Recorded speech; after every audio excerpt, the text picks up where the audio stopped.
నమస్తే, welcome to our channel. నేను సౌజన్య. ఆంధ్రప్రదేశ్కి సంబంధించినటువంటి సిఎస్ని అంటే చీఫ్ సెక్రటరీని మార్చేటువంటి అవకాశం ఉంది. ఆయనపై త్వరలోనే ఈసీ వేటు వేయబోతుంది అనేటువంటి వార్త వినిపిస్తోంది. ఒకవేళ ఈసీ వేటు వేసినట్లయితే ఇప్పుడున్నటువంటి సిఎస్ పైన నెక్స్ట్ ఎవరు సిఎస్ అవుతారు ఏంటి? ఈ అంశానికి సంబంధించి మనతో మాట్లాడడానికి, వారి విశ్లేషణని మనతో పంచుకోవడానికి ఈరోజు మనతో పాటు ఉన్నారు senior journalist, senior political analyst CS Rao గారు ఉన్నారు. వారితో మాట్లాడదాం. నమస్తే సిఎస్ రావు గారు. నమస్తే.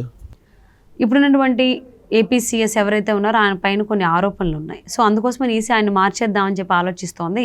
ఫైల్ కూడా ప్రిపేర్ చేసుకుంటుంది అనేటువంటిది మాట వినిపిస్తోంది. ఒకవేళ అదే జరిగితే ఆయన ప్లేస్లో ఎవరు వస్తారు సిఎస్గా ఏంటి? సో ఒకటేంటంటే ఇప్పుడు ఉన్నటువంటి చీఫ్ సెక్రటరీ ఆయన జవహర్ రెడ్డి మీద అనేకమైనటువంటి ఆరోపణలు ఉన్నాయి. ఆరోపణలు ఉండడంతో పాటు తాజాగా జరిగినటువంటి కొన్ని పరిణామాలను కనుక తీసుకుంటే ఆయన మీద ఆరోపణలకు తగిన విధంగా ఆ సంఘటనలు కనిపిస్తూ ఉన్నాయి. జవహర్ రెడ్డి ఎవరు? కడప జిల్లాకు సంబంధించినటువంటి పౌరుడు. ఆయన ఐఏఎస్, కడప జిల్లా, పైగా ముఖ్యమంత్రి కడప జిల్లా, రాజేంద్రనాథ్ రెడ్డి డీజీపీ కడప జిల్లా. అసలు ఏ రాష్ట్రంలో లేని విధంగా ఒక ఆంధ్రప్రదేశ్లో మాత్రమే డీజీపీ కానీ, చీఫ్ సెక్రటరీ కానీ, ముఖ్యమంత్రి కానీ ఒకే జిల్లా, ఒకే సామాజిక వర్గానికి సంబంధించినటువంటి వాళ్ళు ఉన్నారు. సో మొదటి నుంచి కూడా ఈ ఆరోపణలు వస్తున్నాయి. అయినా కానీ జగన్మోహన్ రెడ్డి పట్టించుకోలేదు. సేమ్ సామాజిక వర్గం, సేమ్ జిల్లా వాళ్ళని అందరిని వేసుకొని కీలకమైనటువంటి పోస్టుల్లో నడిపిస్తున్నారంటే అది మామూలు విషయం కాదు. సో ఇన్ని ఆరోపణలు వచ్చినా ఇప్పటి వరకు కంటిన్యూ అవుతూ వచ్చారు. కానీ ఇప్పుడు ఎన్నికల సమయంలో నిష్పక్షపాతంగా ఎన్నికలు జరగాలంటే డెఫినెట్గా ఆరోపణలు ఎదుర్కొంటున్నటువంటి వాళ్ళని పక్కన పెట్టాలి. అందుకే రాష్ట్ర ఎన్నికల కమిషన్ ప్రయత్నం చేస్తూ ఉంది. జవహర్ రెడ్డి మీద అనేకమైనటువంటి ఆరోపణలు వస్తూ ఉన్నాయి. ప్రధానంగా తాజాగా వచ్చినటువంటి ఆరోపణలు ఏంటంటే ఆయన మీద ఆల్రెడీ ఇప్పుడు నేషనల్ హ్యూమన్ రైట్స్ కమిషన్కి కూడా కంప్లైంట్ చేశారు ఆయన మీద. ఎందుకు చేశారంటే పెన్షన్ల విషయంలో ఆయన ప్రత్యామ్నాయ ఏర్పాట్లు చేయకపోవడం కారణంగా 32 మంది వృద్ధులు చనిపోయారు అనేది ఆయన మీద ఇప్పుడు నేషనల్ హ్యూమన్ రైట్స్ కమిషన్లో కంప్లైంట్ చేస్తున్నారు. ప్రత్యామ్నాయ ఏర్పాట్లు చేయలేదు, కేవలం ఆయన కుట్రబడినాడు జగన్మోహన్ రెడ్డి మాటిని. ఆయన అలాగే ఆయనతో పాటు సర్ఫ్ సీఈఓగా ఉన్నటువంటి మురళీధర్ రెడ్డి, వీళ్ళిద్దరు కలిసి కుట్రబడి 33 మంది చనిపోవడానికి కారణమయ్యారు. అది తెలుగుదేశం పార్టీ మీద, చంద్రబాబు నాయుడు మీద చేస్తున్నారు. ఇది జగన్మోహన్ రెడ్డి కుట్రలో భాగము. ఆ కుట్రలో వీళ్ళు భాగస్వాములు అయ్యారనేది ఆరోపణ వాళ్ళ మీద. సో ఈ ఆరోపణ ఆల్రెడీ ఢిల్లీకి చేరింది, ఎన్నికల కమిషన్కి కూడా వెళ్ళింది. ఇలాంటి క్రమంలో జవహర్ రెడ్డిని ఖచ్చితంగా మార్చాలి. ఆయన మార్చడం పక్కా. రేపా, ఎల్లుండా, లేకపోతే తర్వాత రోజు, అంతే. ఖచ్చితంగా చీఫ్ సెక్రటరీని మార్చేటువంటి ఛాన్సెస్ అయితే 100కు 100% ఉన్నాయి. సో ఇప్పుడు చీఫ్ సెక్రటరీగా ఉన్నటువంటి జవహర్ రెడ్డిని మారిస్తే ఎవరిని నియమించేటువంటి అవకాశం ఉంది అనేది నెక్స్ట్ క్వశ్చన్. సో ఇప్పుడు జనరల్గా ఏం జరుగుతుందంటే ఇప్పుడు ఎన్నికల కోడ్ ఉంది, ఎన్నికల నిబంధనలు, మార్గదర్శకాల ప్రకారం నడుచుకుంటూ వెళ్తారు. అలా కాకుండా మామూలుగా అయితే మాత్రం ముఖ్యమంత్రికి ఉండేటువంటి కొన్ని విశిష్టమైనటువంటి అధికారాలతోటి ఆయనకి నచ్చినటువంటి వాళ్ళని నియమించుకుంటారు. ఇప్పుడు ఈ జవహర్ రెడ్డిని కూడా దాదాపు 12 మంది సీనియర్స్ని కాదని, ఈయనకంటే సీనియర్స్ ఉంటే ఈ జవహర్ రెడ్డిని చీఫ్ సెక్రటరీగా పెట్టాడు జగన్మోహన్ రెడ్డి. కారణం ఏంటంటే ఆయన సొంత మనిషి, సొంత జిల్లా, సొంత సామాజిక వర్గం కాబట్టి. కానీ ఇప్పుడు election commission as per the norms వెళ్తుంది. అంటే నామ్స్ ఏం చెప్తున్నాయి? సీనియారిటీ ప్రకారం ఎవరైతే సీనియర్ ఉన్నారో వాళ్ళకి చీఫ్ సెక్రటరీగా అవకాశం ఇవ్వాలి అనేది నామ్స్ చెప్తున్నాయి. సో ఇప్పుడు రాష్ట్ర ఎన్నికల కమిషన్ ఏం చేస్తుంది? సీనియారిటీ ప్రకారం ముందు జాబితా, సీనియర్స్గా ఉన్నటువంటి వాళ్ళ జాబితాని పంపిస్తుంది.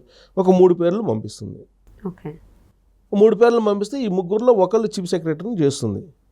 సీనియారిటీ ప్రకారం చూసి ఎవరు సీనియరు అనేది చూసి వాళ్ళ ట్రాక్ రికార్డు కూడా చూస్తారు. వాళ్ళ ట్రాక్ రికార్డు కూడా చూసి వాళ్ళ సీనియారిటీని కూడా చూసి ఆ తర్వాత ఎలక్షన్ కమిషన్ పంపిస్తుంది. ఒక ఫస్ట్ 3 పంపిస్తారు. ఆ 3 సాటిస్ఫై కాకపోతే కేంద్ర ఎన్నికల సంఘం మళ్ళీ ఇంకొక 2వ 3వ పంపించమంటారు. మళ్ళీ పంపిస్తారు. ఒక 5 పంపిస్తారు. ఈ 5గురిలో ఎవరో ఒకరిని కేంద్ర ఎన్నికల కమిషన్ నియమిస్తుంది. సరే, ఈ సీనియారిటీ లిస్ట్కి వెళ్తే ఎవరెవరు ఉన్నారు సీనియర్స్ చూస్తే కనుక సీనియర్స్ లిస్టులో మనకి నీరబ్ కుమార్ ప్రసాద్ ఉన్నారు. సేమ్ అదే సీనియారిటీ తోటి సిసోడియా ఉన్నారు. అలాగే పూనం మాలకొండయ్య, శ్రీలక్ష్మి, తర్వాత కరికాల వల్వన్, ఇలా ప్రయారిటీ తీసుకుంటే ఒక 5 పేర్లు ఉన్నాయి. సో ఈ 5లో శ్రీలక్ష్మిని పక్కకు తప్పించవచ్చు. కారణం ఏంటంటే శ్రీలక్ష్మి మీద అనేకమైనటువంటి కేసులు ఉన్నాయి. ప్లస్ ఆ తెలంగాణ క్యాడరు డిప్యుటేషన్ మీద ఆంధ్రప్రదేశ్లో ఉంది. Srilakshmi, plus jailmate, Jaganmohan రెడ్డికి జైల్ మేట్.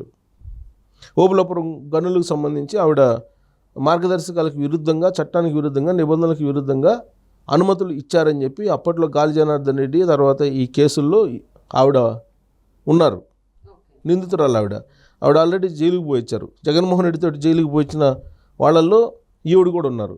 సో అందుకే అధికారంలోకి రాగానే గిఫ్ట్గా తెలంగాణ నుంచి ఆవిడ ఏపీకి మార్చేసి శ్రీలక్ష్మికి ఆల్రెడీ స్పెషల్ చీఫ్ సెక్రటరీగా పెట్టుకున్నారు. ఇప్పుడు ఆయన అంటే అప్గ్రేడ్ చేసి ఆవిడ అంటే ఒకవేళ సీఎస్ గా ఉండాలంటే ఇలాంటి కేసులే ఉండకూడదు.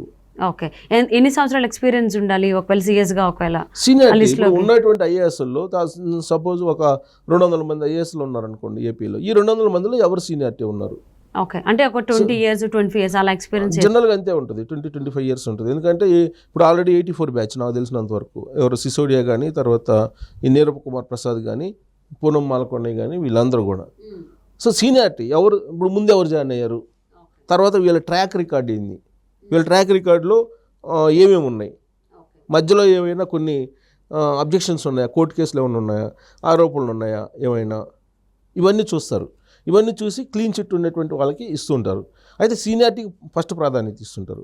సీనియారిటీకి ఫస్ట్ ప్రాధాన్యత, ఒకవేళ సీనియారిటీలో ఫస్ట్ ప్రాధాన్యతలో ఉన్నటువంటి ఐఏఎస్ అధికారి మీద ఏమైనా బ్లాక్ స్పాట్స్ ఉంటే నెక్స్ట్ చూస్తారు. ఆ నెక్స్ట్ కూడా సీనియారిటీ ప్రకారమే చూస్తారు. సీనియారిటీలో కూడా నెక్స్ట్ కూడా చూస్తే అక్కడ కూడా బ్లాక్ స్పాట్ ఉంటే అప్పుడు థర్డ్ ప్రయారిటీకి వస్తారు. అంటే ఒకవేళ ఇప్పుడు ఉన్నటువంటి జవహర్ రెడ్డి ప్లేస్లో ఎవరు రావచ్చు? ఉన్నటువంటి 4-5 కూడా మీకు తెలుసు కాబట్టి ఆల్రెడీ 5 లిస్ట్ చెప్పాడు. Srilakshmi out on the list. Srilakshmi chance. మిగిలిన 9 ఎవరు ఉండొచ్చు? సో మిగిలిన వాళ్ళ నీరబ్ కుమార్ ప్రసాద్ ఒకటి వినిపిస్తుంది. ఎవరికి ఛాన్సెస్ ఎక్కువ ఉన్నాయని? సిసోడియాకి ఎక్కువ ఉన్నాయి. సిసోడియాకి ఎందుకు? సిసోడియాకి ఎక్కువగా కనిపిస్తున్నాయి. సిసోడియాకి సీనియారిటీ ఎక్కువ ఉంది. ప్లస్ సిసోడియా ఆల్రెడీ ఒకసారి చీఫ్ సెక్రటరీగా లాస్ట్ ఎన్నికలప్పుడు 2019 ఎన్నికలప్పుడు ఆయన చీఫ్ సెక్రటరీగా చేశాడు. జగన్మోహన్ రెడ్డి సీఎం అయ్యారు. సీఎం అయిన తర్వాత ఆ ఎలక్షన్ టైంలో ఎవరిని పెట్టారంటే ఎల్వి సుబ్రహ్మణ్యం ఉన్నారు చీఫ్ సెక్రటరీగా. 2019 ఎలక్షన్స్లో ఎల్వి సుబ్రహ్మణ్యం చీఫ్ సెక్రటరీగా ఉన్నారు. ఆయన ఆధ్వర్యంలో ఎలక్షన్లు జరిగినాయి. ఎలక్షన్లు అయిపోయిన తర్వాత ఎల్వి సుబ్రహ్మణ్యం అనివార్యంగా తప్పుకోవాల్సి వచ్చింది. ఎందుకంటే జగన్మోహన్ రెడ్డికి అనుకూలంగా ఉండేటువంటి ప్రవీణ్ ప్రకాష్ నిబంధనలకు విరుద్ధంగా ఆయన సీఎంఓ ప్రిన్సిపల్ సెక్రటరీగా ఉన్నారు. సీఎంఎస్ ప్రిన్సిపల్ సెక్రటరీగా ఉండి జిఏడీలో ఒక అధికారిని ట్రాన్స్ఫర్ చేస్తే చీఫ్ సెక్రటరీ నాకు తెలియకుండా నువ్వు ఎలా చేస్తావు అని చెప్పేసి ఈయన కొంచెం ఆయన మెమో ఇచ్చారు. మెమో ఇచ్చినప్పుడు ఈయనకి మెమో ఆయన కూడా ఇచ్చాడు. సో ఆ క్లాషెస్ ఏదో జరిగినాయి ఇంటర్నల్గా అడ్మినిస్ట్రేషన్ ఇష్యూస్లో క్లాషెస్ జరిగినాయి. ఆ నేపథ్యంలో జగన్మోహన్ రెడ్డి ప్రవీణ్ ప్రకాష్ వైపు నిలబడ్డాడు. ఎల్వి సుబ్రహ్మణ్యాన్ని ట్రాన్స్ఫర్ చేశారు చీఫ్ సెక్రటరీగా. అప్పుడు టెంపరీ చీఫ్ సెక్రటరీగా ఈయన్ని వేశారు, నీరబ్ కుమార్ ప్రసాద్ని. సో నీరబ్ కుమార్ ప్రసాద్ని వేశారు కాబట్టి నీరబ్ కుమార్ ప్రసాద్ను అప్పుడు ఆయన ఆధ్వర్యంలోనే ఎన్నికలు జరిగాయి కాబట్టి ఆ తర్వాత ఏం చేశారు, ఆయన పనితీరు నచ్చక ఆయన కొంచెం బీహార్ క్యాడర్ అనుకుంటా, బీహార్ నేటివ్ అనుకుంటా, ఆయన కొంచెం స్ట్రైట్ ఫార్వర్డ్. సో దాంతో ఏం చేశారు, నీరబ్ కుమార్ ప్రసాద్ నచ్చక ఇమీడియట్గా నీలం సాహ్నిని తీసుకొచ్చుకున్నాడు. ఎవరు? జగన్మోహన్ రెడ్డి. సో ఈయన్ని పక్కకు పంపించాడు. ఈయన్ని జనరల్ అడ్మినిస్ట్రేషన్కో ఏదో వేశారు, పని కొంచెం నాన్ ఫోకల్ ప్లేస్కి వేసేసారు. సో దాంతో ఇప్పుడు సీనియారిటీ ప్రకారం అయితే నీరబ్ కుమార్ ప్రసాద్ వస్తారు, ఆయనకి ఇవ్వాలి, లేదంటే సిసోడియాకి ఇవ్వాలి. ఓకే, సో ప్రజెంట్ ఇప్పుడు ఉన్నటువంటి ఏపీసీఎస్ జవహర్ రెడ్డి ప్లేస్లో సిసోడియా పేరు వినిపిస్తుంది అంటున్నారు. మరి ఎవరు వస్తారో చూద్దాం రాబోయేటువంటి రోజుల్లో. నీరబ్ కుమార్ ప్రసాద్ ఈ నోటిఫికేషన్ స్లోపే జరుగుతుందా? నోటిఫికేషన్ వచ్చిన తర్వాత అదే నామినేషన్స్ వేయడానికి April 15 స్టార్టింగ్ డే అంటున్నారు. సో ఆలోపే సిఎస్ మారచ్చా? ఆ తర్వాత ఎప్పుడైనా చూద్దాం. Thank you so much CS Rao గారు. 2-3 daysలో మారే అవకాశం ఉంది CS. Thank you so much CS Rao గారు. Thank you.